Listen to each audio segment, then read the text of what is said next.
অন্ধ্রপ্রদেশে চিন্তা বাড়াচ্ছে bird flu. মাত্র একটি জেলাতেই মারা গিয়েছে লক্ষাধিক মুরগি।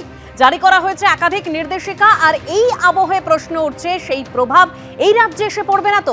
প্রায় 3 থেকে 3.5 কোটি ডিম আসে বিভিন্ন রাজ্য থেকে, এবং যত ডিম আমাদের রাজ্যে ঢোকে তার মধ্যে একটা বড় অংশ, সবথেকে বেশি অংশ বলা যেতে পারে, আসে অন্ধ্রপ্রদেশ থেকে। এবং সেটা আসে এই পূর্ব গোদাবরী, পশ্চিম গোদাবরী এবং কৃষ্ণা ডিস্ট্রিক্ট, এই সমস্ত অঞ্চল থেকে।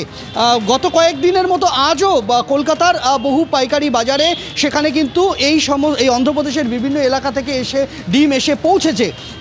এগ মার্চেন্ট অ্যাসোসিয়েশনের বক্তব্য যে ডিমের যোগান এই বার্ড ফ্লুর জেরে কিছুটা কমলেও এখনও যেহেতু আমাদের রাজ্য সরকারের তরফে কোনো রকম সতর্কতামূলক বার্তা দেওয়া হয়নি, তাই ডিম আসছে এবং সেই ডিম কলকাতার পাইকারি বাজারগুলো ঘুরে বিভিন্ন ছোট ব্যবসায়ীদের কাছে পৌঁছাচ্ছে।